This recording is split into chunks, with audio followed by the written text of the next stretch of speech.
kita obrolan santai ya sambil minum jahe, sambil refleksi. Saya terus terang senang ya karena anak-anak muda dari kota ini yang mengenyam pendidikan di Jawa pulang. Baik kita misal magister seni, dan saya baru menyadari juga, saya juga belajar mendengarkan tentang tata kelola tentang pameran kesenian itu juga ada ilmu yang harus kita dengar. Halo? Kira-kira menarik nggak saya bercerita ini nanti ya? Bahwa ternyata orang manajemen seni itu ada sekolahnya gitu. Misal Mas Kadafi memilih ngajar di Dharma Jaya, ini juga alumni S2 ISI gitu. Dan bagi saya itu oase anak-anak muda yang dulu hanya sekedar pameran-pameran tanpa ada ide, pameran yang tidak ada konsep. Kemudian sekarang pameran itu terkelola dengan baik. Jadi pameran ini sebenarnya tujuannya memang bukan sekedar lukisan terjual sudah. Bagi saya tidak. Ini kita mau menciptakan value sebuah kota. Saya kemarin baru saja ke Solo. Mohon maaf, yang cerita bolehlah keluar, yang cerita sendiri bolehlah keluar. Gak apa-apa saya, karena kita ingin menghormati juga tamu yang kita undang itu. Jadi saya ketika ke Solo ceritalah Pak Tanto ini tentang Pak Tanto tuh bicara tentang bagaimana hari ini Gibran itu pameran Java in Paris. Nah ternyata saya tuh dari Salatiga kemarin malam, karena saya ketahuan di Salatiga, Pak Tanto tuh udah pernah main ke Payungi. Nah setelah dia main ke Payungi itu kan kemudian meminta saya main ke tempat beliau. Ya sudah, saya kerja cari travel, berangkat ke sana, dan dibalik semua hal yang kaitannya dengan kesenian, Pak Tanto juga cukup mengerjakan itu. Nah Gibran itu sekarang lagi pameran Java in Paris, bukan Paris di Java. Nah ternyata Pak Tanto itu punyalah ruangan sekitar 30 kali 20. Dia beli di sana karena dia S3-nya di Paris. Sekarang jadi balik lagi ke UNS, dan dia mengajak anak-anak muda mahasiswanya untuk pameran. Dan saya tawarin, Pak, kami juga ada lukisan. Bolehkah ruangan Bapak di sana kita nanti kirim lukisan ke sana? Sangat senang sekali. Nah, yang kayak gini-gini nih sebenarnya butuh peluang saja kan, bahwa anak kota Metro menampilkan lukisannya di Paris. Sama lah kayak ada Mas Angga Lopo enggak? Nah, Mas Angga ini mengirim lukisannya tuh 14 juta kawan-kawan. Tapi kan dia ditanggung sama pihak Australia. Dan betapa Mas Angga membantu kita juga, membantu kota ini, membantu Lampung, bahwa Presiden Lopo tampil di Australia gitu. Dan lakunya juga ada beberapa kali ya, aku bahkan sangat menghargai. Sama halnya dengan produk kesenian, Bu. Produk kesenian seperti meja-meja, seperti craft sebagainya, di Indonesia murah sekali. Tapi di sana bisa 9 sampai 10 kali lipat harganya. Jadi akhirnya saya bikin video lah, bisa dicek di YouTube bagaimana saya wawancara dengan Pak Tanto. Akhirnya saya pulang jam 11 sampai Salatiga lagi jam 12 malam. Nah, kemarin saya akhirnya juga ke Jogja. Karena beberapa teman tahu saya di Jogja, saya tahu teman di Salatiga. Akhirnya tadinya saya mau terbang hari Rabu, saya harus menunda pesawat tadi Kamis. Nah itu di Jogja saya juga menemukan bagaimana sosial movement berubah. Kota yang makin macet, ya kan, dana keistimewaan yang ternyata membuat makin pragmatis, dan dana keistimewaan hanya bisa diakses oleh seniman-seniman tua. Nah muncullah para seniman-seniman muda yang sebenarnya sudah tidak bergantung lagi pada anggaran negara, tapi mereka punya connecting terhadap gerakan-gerakan sosial tadi. Dan ini juga oase karena ternyata mereka melihat Payungi. Makanya saya diminta cerita Payungi lah. Ya meskipun kita tidak ada apa-apanya lah dengan mereka, tapi saya kira kita perlu optimis bahwa membangun value kota ini tidak hanya menunggu pemerintah saja, tidak mesti menyalahkan pemerintah terus gitu. Dan saya kira Bu Sylvie juga bukan orang yang ribet kok. Bu, kita datang ya ini. Kalau ribet kan suratnya mana gitu. Kalau ada kayak gitu mending kita nggak usah undang Bu Sylvie gitu. Ya kan? sama kalau ada pimpinan kampus, kemudian saya undang siapa, kemudian suratnya masuk, mesti kata jawab. Gitu loh. Kita ini kan semuanya ingin bangun citra positif. Bagaimana orang datang ke kota ini melihat apa ekosistem yang terjadi, baik seni, baik kemudian mungkin kulinernya, baik mungkin anak-anak mudanya yang kreatif. Dan kita diskusi sampai, untung saya nggak sakit ya, Mbak Indita ini juga diskusi kemarin terakhir sampai jam 12 malam gitu. Dan saya benar-benar ngaji, belajar bagaimana sebenarnya Mbak Indita bisa menolong para seniman-seniman street art ini ya, yang mereka sebenarnya tidak belajar seni, tapi mereka punya karya seni, kompetensinya tinggi, tapi tinggal di switch lagi ke akademiknya lah. Nah, kayak Mas Kadafi, terima kasih banget. 10 sampai 23 Juni ini memberikan insight bagi teman-teman sketsa Lampung. Kemudian ya Pak ini hanya bisa berikan ruang seperti ini gitu. Tapi saya berharap apa yang kita lakukan itu benar-benar bisa mengubah kenyataan. Nah besok, mulai besok sampai tanggal 30 kita akan berkegiatan di 5 lokasi. Yang ke-6 Kutu Babar. Besok akan ada mural di Kampung Lebah dan kita akan workshop tentang kotak lebah. Kemudian di titik sini kita akan gerabah sama lukis. Kemudian di titik ini kita akan ada sablon kaos. Kemudian di situ kita sama pesta kopi seperti tahun lalu. Sama anak-anak mahasiswa saya ada sekitar 200-an anak. Terus kemudian di Riverside di pinggir kali sana. Pinggir kali kalau bahasa Inggrisnya Riverside biar kelihatan keren Mbak Indita. Mbak Indita kan belum nengok ke sana ya. Bu Silvi udah tak ajak ke sana tahun lalu. Jadi Riverside Camp. Jadi itu camp pinggir kali. Itu nanti besok sama Mas Ucil sama Mas Dwi kita bikin apa namanya ya pertanian organik lah, sama kita beli 10 tenda untuk camp kecil di sana. Kemudian hari ke-6 kita bareng-bareng 4 bis kita ketemu Pak Umar Ahmad, karena Pak Umar Ahmad kan udah 2 kali ke sini. Kita akan berkunjung ke Sekolah Seni Tubaba dan saya katakan dari 18 prodi yang ada di GM Metro, hanya prodi ekonomi syariah lah yang tetap kekeh berkegiatan di Lampung. Kasih hapus ya. Kasih hapus ya.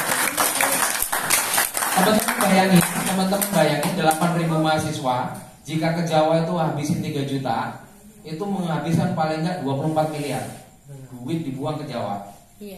Nah, saya sudah dari 2018 sejak saya dilantik jadi Kaprodi, saya berkegiatan di kota ini dan membuang duit di kota ini, dan iurannya mereka itu nggak mahal-mahal.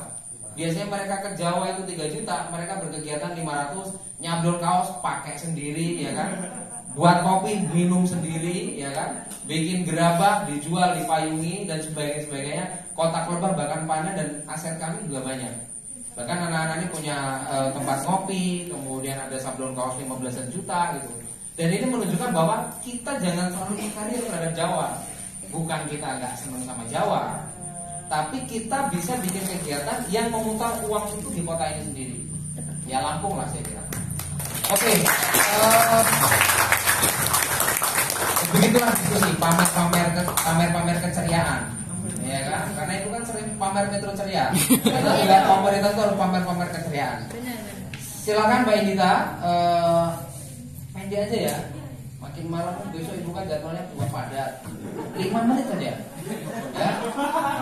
5 menit saja. Makin sering kita diskusi harus makin tahu bahwa audiens itu tidak senang kita bicara panjang-panjang. Mohon. Iya, terima kasih. Perkenalkan nama saya Indita.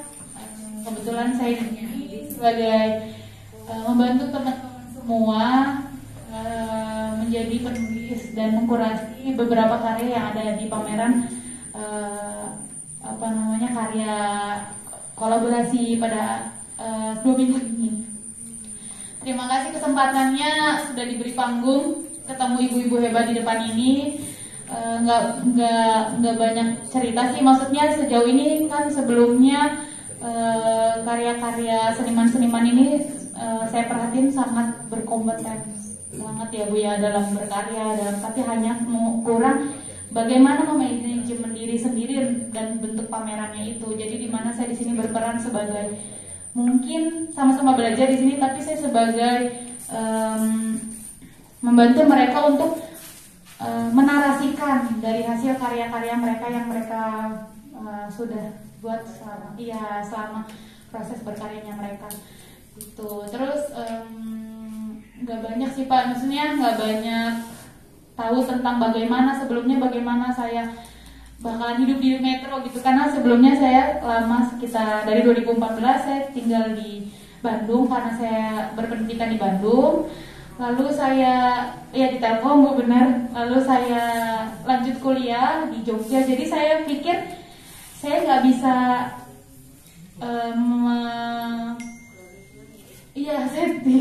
saya tidak bisa mengembangkan keilmuan saya mungkin di kota saya sebelumnya. Saya berduga seperti itu, tetapi dari bergabung dengan Selasat dan teman-teman seniman yang ada di Metro, saya pikir Metro ini kok ada gangguan ini.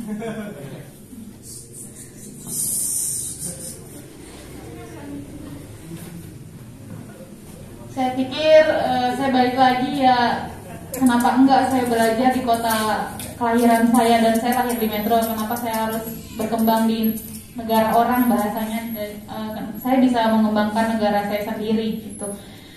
Semoga pameran selanjutnya saya bisa bergabung di situ dan kita sama-sama belajar bagaimana memanajemen seorang seniman dan pamerannya. Gitu aja. Terima kasih. Wassalamualaikum warahmatullahi wabarakatuh. Siap plus buat baik kita ya.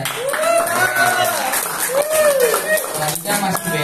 Jadi Mas B ini sekarang ketua sketsa Lampung. Tadinya kan Ruli ya, tapi Ruli sekarang sedang di Jakarta dan dia memang akan kerja di UK, Bu, di Inggris. Tapi sembari kerja katanya dia pengen buka peluang, siapa tahu ketemu seniman-seniman di Inggris, siapa tahu juga teman-teman di sini boleh pameran di sana gitu. Kalau main kayaknya pada nggak punya duit, Bu. Tapi kalau pamerannya ke sana tuh memungkinkan gitu. Barangnya bisa pameran di sana itu yang membuat kota ini ya kayak tadi Java in Paris tadi loh, Solo in Paris. Namanya mimpi, Bu. Gratis. Silakan Mas Ibe. Sebenarnya di Mapas ini apa? Mapas tema Mapas dalam kurungnya Mapas gitu. Ibe.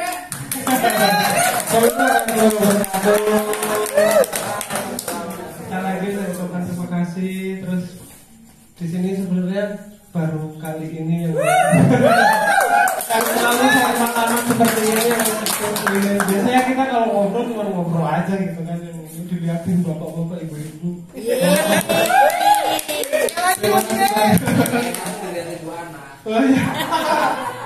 Itu agak gimana gitu. Tapi di sini kita jelasin kenapa kita kemarin mau berkolaborasi dengan Pak Yuni, dengan Selasat. Terima kasih sekali lagi buat tim teman-teman Selasat yang dimana kita itu lahir dari jalanan, yang akhirnya kita ngerti ternyata di siklus sebuah pameran itu ada yang namanya regulasi. Yang pertama itu suruh kita harus ngumpul karya, harus ini nanti dikaji, nanti ini akhirnya adalah kayak kurasi ya, akhirnya Mbak Gita lah yang jadi kuratornya dari tim Selasat. Akhirnya kita bergabung buat pameran dan akhirnya kita bisa berkualitas. Ternyata ada sesuatu yang harus kita kaji selain karya kita yang kita ini, selain estetiknya, memang harus benar-benar ada seorang kurasi yang ternyata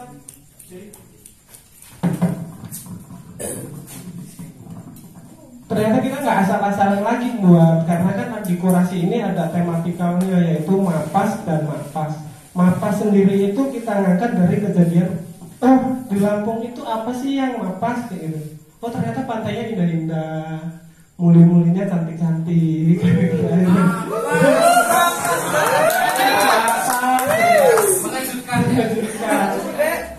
Yang Mapas itu ada dari karyanya Mas Ucil yang kita sungguh terharu melihat gajah badak yang mungkin kita belum hilang gitu loh, tapi kan terancam punah. Berarti kalau terancam punah mau nggak mau pasti punah kan gitu. Yang akhirnya benar kata Mas Ucil, kita nanti nggak bakal melihat apa anak cucu kita nanti badak itu bentuknya gimana, apakah badak itu nanti robot, apakah badak itu nanti bisa jadi makhluk yang cuma animasi yang di TV gitu kan, kita nggak bakal tahu gitu yang aslinya. Nah, akhirnya kita ternyata mapas, dan mapas itu ada fungsionalnya yang akhirnya kita menghitung regulasi tentang penghargaan tadi itu. Jadi cuma sekitar aja kali ya Pak ya penjelasan dari kita. Terima kasih Bu Silvi yang selalu mungkin bosan ya nggak kita lagi. Di mana-mana ada acara ini lagi. Waduh agak pening juga kan lihat anak-anak sketsa gitu. Sekali lagi terima kasih banyak buat teman-teman yang support. Terima kasih banyak buat ibu-ibu, buat Bu Silvi, buat semuanya nggak bisa saya sebutin. Ya alhamdulillah pameran ini sudah ditutup, dan sekali lagi kita aplaus buat Pak Yumi yang ngasih tempat ini.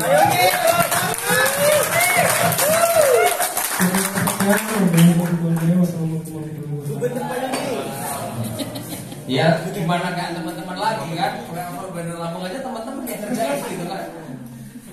Kemarin dia dapat 5 juta nggak cita-cita loh itu si Rian ini kan. Menang juara 1 lagi Bu. Iya di Polres Lampung Selatan ini. Nggak ngasih pajak apa ini kan. Oke, saya mungkin agak perdalam lagi ya. Mapas itu sebenarnya ya bukan kata Lampung ya, tapi bahasa gaul. Jadi kalau orang terkejut tuh mapas, gitu. Sesuatu yang menarik, yang mengejutkan tuh mapas. Memang itu bahasa Lampung. Bahasa Lampung Bu? Katanya bukan gitu. Lampung. Jadi dari nenek moyang memang sudah ada. Jadi kalau ngeliat anak ada sesuatu apa, mesti nenek itu ngomong mapas, enggak. Misalnya apa gitu. Ada artinya. Oke, kita tujuan aja malam ini ya. Jadi masih mengokohkan karena kemarin kita mau ngomong itu sebagai bahasa Lampung. Itu bahasa Lampung. Takut keliru kita kan gitu. Oke, yang kedua asli. Yang kedua kita bicara mapas, karena dalam mapas itu ada kurungnya K. Mapas itu artinya kan nggak pas. Nah, bahwa apa-apa yang terjadi di Lampung, karena skop pamerannya adalah Lampung, karya-karya tadi ada dari Suji, ada dari Bandar Lampung, dari Lampung Timur, dari Lampung Tengah. Kita berharap bahwa Lampung itu harusnya mapas, mengejutkan. Kenapa? Karena Lampung bukan hanya sekedar sensasi saja, tapi dia esensi, ya kan? Dia bukan hanya tontonan, tapi tuntunan. Dia bukan hanya nampak, tapi berdampak. Nah, saya kira Pak Yumi ingin bicara yang sesuatu yang esensi, bukan sensasi, sesuatu yang tadi berdampak, gitu kan? Dan sesuatu yang tuntunan. Gitu. Nah, malam ini kita diskusi sebenarnya ringan-ringan saja, tidak ingin membahas yang tadi itu. Saya akan memperdalam. Nah, Bu Silvi, saya kira tantangan kita ke depan adalah bagaimana kolaborasi ini bukan hanya sekedar, mohon maaf, kita seperti membawa arus kesenian pada satu teritorial, misal Besar saja, atau kemudian ke tempat gedung-gedung yang Ibu sediakan lah mungkin. Tapi bagi kami punya mimpi bahwa ruang kreatif masyarakat itulah hal yang paling bisa menopang kesenian. Contoh, ketika saya di Jogja, ada sebuah rumah baca komunitas itu bisa memberikan 30.000 buku ke seluruh Indonesia. Kemudian dia bertanya tentang kenapa Pak Yumi bisa sekuat itu. Saya jawab bahwa Pak Yumi itu ditolong masyarakat. Sebuah komunitas ada lukis, ada komunitas kriya, ada sablon kaos, ada teman-teman intelektual komunitas. Itu mereka sebenarnya bukan kami yang nolong masyarakat, tapi sebenarnya saya mengatakan masyarakat itu nolong kami. Kenapa? Komunitas kalau tidak dibuatkan sistem ekonomi, dia akan rentan. Nah, kampung-kampung lain itu bagi saya juga harus bisa membuka diri terhadap ide-ide seniman tadi. Nah, kalau kita mau bicara yang paling substansi, pemerintah sebenarnya tinggal bikin eventnya di tempat-tempat tertentu tadi, Bu. Kalau kita bikin eventnya, mohon maaf, terus di gedung-gedung itu, kita bisa itu berapa orang yang akan, karena ada yang orang segen, rakyat itu ada yang segen menyambangi itu. Dan sebenarnya dinas-dinas juga akan tertolong. Tidak perlu gerakin orang lagi, tidak perlu, mohon maaf, gerakin dinas lagi, datengin ke tempat itu, Bu Ana, Bu beli ini Bu, bangkrut lama-lama Bu Ana beli terus kan gitu. Tapi Bu Ana bisa jajan di warga, ya kan, ya beli apa atau bisa supportin sistemnya dari dinas-dinas terkait yang bisa ngebantu itu. Monggo Bu tanggapannya atau langsung menyampaikan, nanti Bu Aceh boleh menambahkan juga. Oke. Baik, pertama terima kasih, apresiasi Pak Yungi ya selalu membuka ruang untuk siapa saja. Kemudian yang saya banggakan juga MC yang sudah kemana-mana lah pokoknya itu. Kemudian Selasa, kemudian Sekatsa, terus lain-lain, termasuk Mbak Dita ya. Intinya kalau saya lihat, saya juga belajar terkait sendiri seperti itu. Dan selama saya belajar dan semakin mengetahui kalian, semakin saya merasa dekat dengan kalian, apa yang kalian sajikan semakin berkualitas seperti itu yang seperti disampaikan di berita ini. Selamat ya menjadi ketua.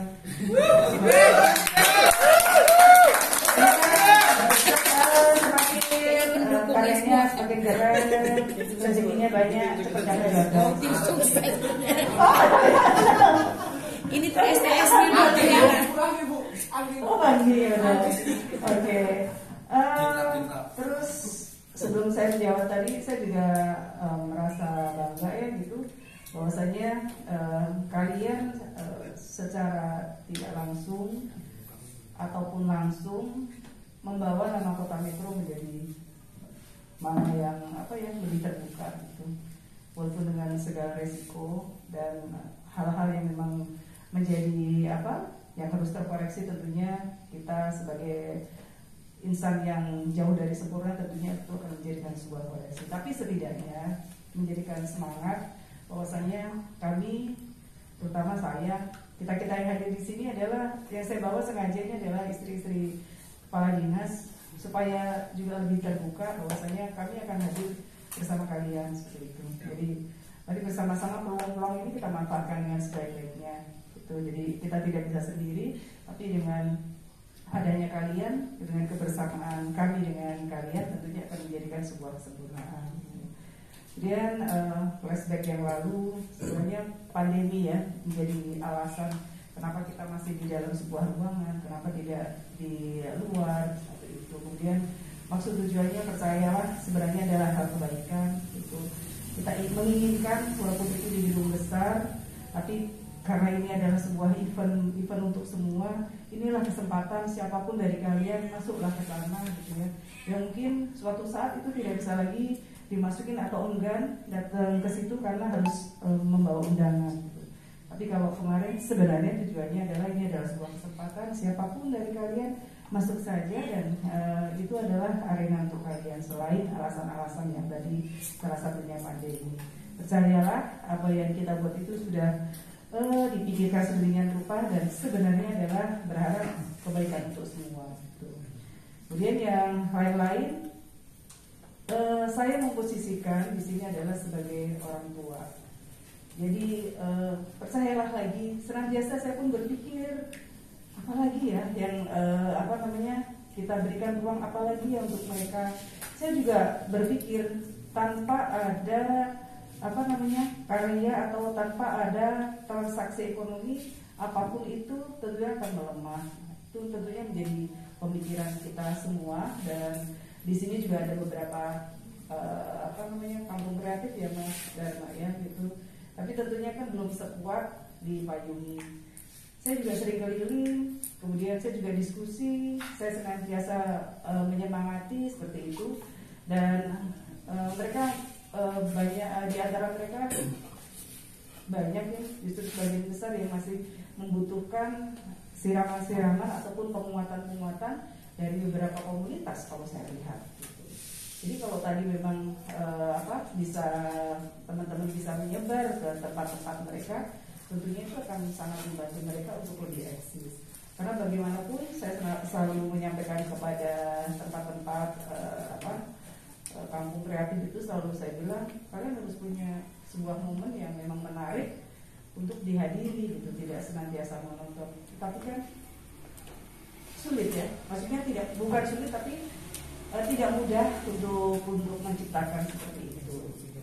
Jadi salah satu yang ingin saya perkuat karena saya selaku ketua tim gerak PKK, saya ingin MOU gitu Mas. Kalau Mas Dharma MOU dengan minimal dengan kampung-kampung kreatif tersebut, sehingga tidak-tidaknya saya juga ingin baik di Granasda juga akan titip seniman-seniman bisa tampil di sana seperti itu rencananya. Kemudian juga tidak hanya sekedar seniman-seniman, tapi juga makanan-makanan juga dijajakan di sana, sehingga berharap makanan-makanan produk Kota Metro ini lebih dikenal oleh masyarakat.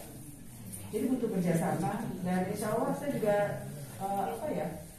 insya Allah saya mau, dan insya Allah mampu lah menjembatani antara komunitas dengan teman-teman yang di kampung-kampung kreatif. Karena itu memang yang saya lakukan. Senantiasa saya melakukan WA. Saya insya Allah tidak ribet ya. WA kalau nanti pas waktu ada, insya Allah saya juga bisa datang siapapun. Ya, saya bagian daripada teman-teman. Intinya terima kasih.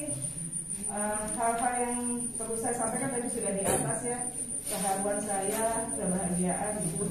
Seolah karena saya juga sudah seorang ibu yang punya anak, jadi bahagianya itu seperti itu ternyata. Dengan kalian sukses, dengan cerita si Ruli mau ke sana itu, saya kok ikut merasa bahagia ya gitu.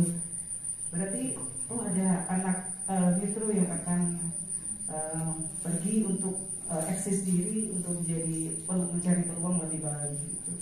Percayalah itu yang ada di benak kami semua, termasuk di mungkin suami saya Pak Wali, pasti niatnya adalah satu, bagaimana membawa masyarakat Kota Metro ini menjadi lebih baik gitu ya.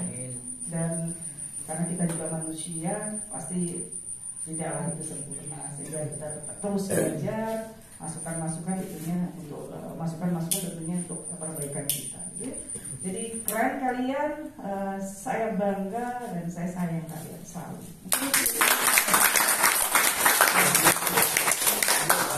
Silakan Bos.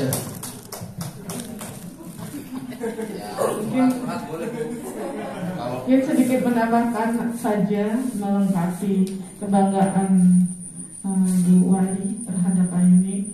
Jadi kalaupun saya ditanya apa sih yang dibanggain dari Kota Metro, saya langsung jawab, kami punya pasar kreatif yang namanya Payuni sebagai motivator pasar-pasar kreatif di kampung-kampung kreatif yang ada di Kota Metro. Ini saja karena memang luar biasa. Terima kasih.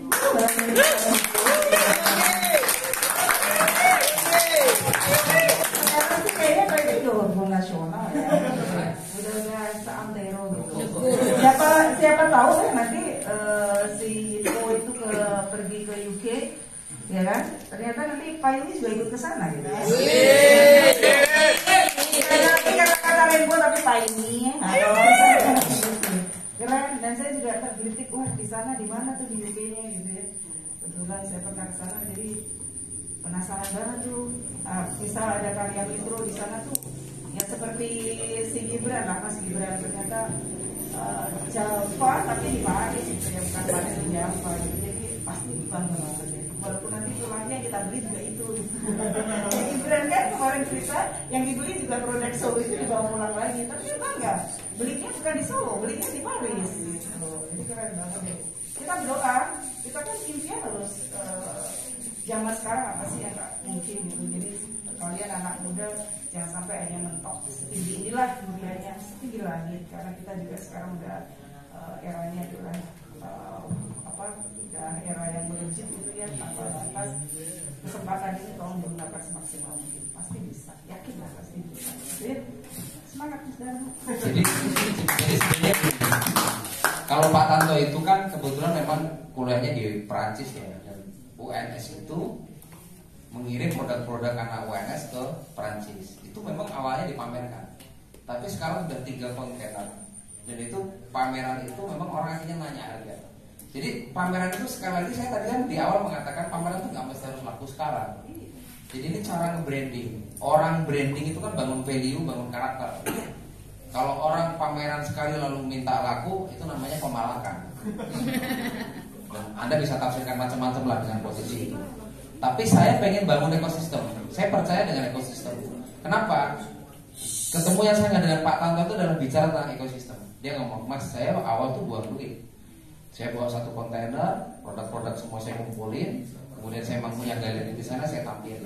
Tapi kolega-kolega saya di sana akhirnya kan nanya, ini harga berapa, harga berapa. Nah, mereka kaget harganya murah. Nah, saya sudah kirim 3 kontainer sekarang untuk pesanan-pesanan. Kalau pesanan kan positif kebayar tadi. Nah, kita ini memang belum sampai. Kalau belum sampai, mau cerita kayak apapun, mau rapat kayak apapun sama dinas 100 kali, nggak sampai kalau saya. Dan saya sering rapat dan menurut saya membosankan. Tapi saya percaya dengan ekosistem. Ekosistem itu apa?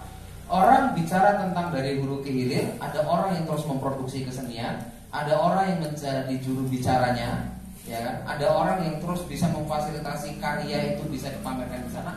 Dan pasti butuh uang di awal. Ya, nyewa galerinya Pak Tanto kan nggak mungkin sederhana itu kan begitu. Kalau kita nggak kuat, gotong royong 15 kabupaten, namanya Lampung in Paris, ya kan? Tapi belum tentu kita tawarkan ke kabupaten lain pengerti. Banyak SDM bupati lain dia nggak ngerti gitu loh. Nah, kita nggak usah ngerti pemerintah ke sana, tapi pertanyaannya adalah karya kita mana yang pantas, yang suatu saat jika sudah ada bank lukisan yang saya sindir ya kata-kata dari Pak Adi Susiwa Manangisi yang melukisnya di pojokan, 70 tahun melukis 800 karya. Sebelum ada cerita Wuhan, dia ternyata udah ke Wuhan meskipun tidak dalam rangka corona, ya kan? Dia naik haji dengan lukisan, dia bikin rumah karena lukisan. Dia mengatakan begini, hanya pohon besarlah yang bisa dihinggapi oleh benalu, kata dia gitu. Terus saya tanya, apa Pak maksudnya? Hanya orang-orang besarlah yang bisa ngurus orang lain. Jadi jika kamu ditakdirkan bisa ngurus orang banyak, maka kamu adalah pohon besar itu. Nah, pelukis itu bisa ngurusin pelukis yang lain. Jadi untuk ngurusin orang lain, orang nggak semua harus jadi wali kota, orang nggak semua harus jadi rektor, orang nggak semua harus jadi Pak RT, Pak RW, enggak. Kita semua kalau bisa saling ngurusi, kita akan jadi pohon besar itu. Dan takdirnya pohon besar adalah dihinggapi benalu. Bukan berarti benalu merugikan kita, karena memang takdir Tuhan hanya pohon besarlah yang bisa dihidupi oleh benalu. Saya kira kita cukupkan saja diskusi malam pada hari ini. Karena makin malam ya. Terima kasih banyak pada Bu Sylvia Naharani, Bu Aceh, ibu-ibu yang ada di depan saya. Mbak Lola maaf ya. Maaf saya kalau malam itu memang min saya. Makanya kalau bawa mobil di tol saya pasti ngajak Mas Wahid, karena saya nggak ngerti itu plang tol itu. Pasti saya kebelabasan gitu. Oh iya Pak Asep, terima kasih Pak Asep pada kom. Ya Allah. Jadi Bu, Pak Asep pada kom ini adalah orang yang support Pak Yuni sejak awal. Ini wali kota Somol ya Bu.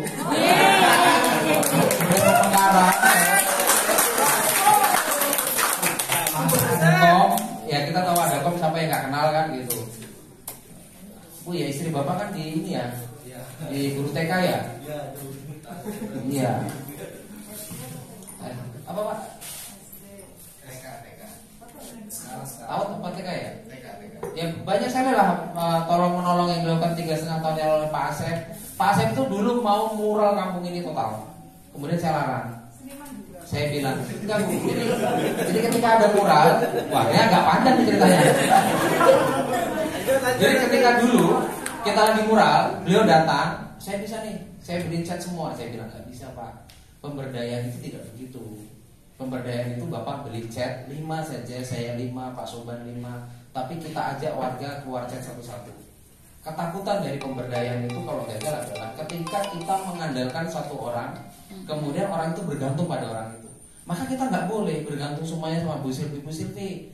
Tolong chatting kota ini, selesainya nggak bisa gitu loh. Ada kelas menengah kayak Pak Asep ini, Pak Asep sumbang 5 chat, Bu Ana sumbang 5 chat, saya sumbang 5 chat. Lalu ngerjainnya gimana? Gotong royong, itulah pemberdayaan. Tapi kalau dikit-dikit Bu Silvi minta ini, Bu Silvi minta ini, akhirnya menjadi pengrajin proposal penjual kemiskinan, ya kan? Nah kita nggak boleh begitu. Terima kasih ya Pak Asep. Lihat. Pokoknya Pak Asep nggak usah khawatir. Kalau soal kanvas, cat, kita stoknya udah 30 meter. Nggak akan minta Pak Asep nggak. Tapi suatu saat kok habis, Pak Asep iuran lagi. Kan saya iuran juga gitu. Bu Silvi kan kalau iuran juga nggak pernah bilang ke Pak Asep. Bu Silvi kalau ngirim, tau kemarin Mbak Lola tuh ngirim duit 10 juta. Enggak.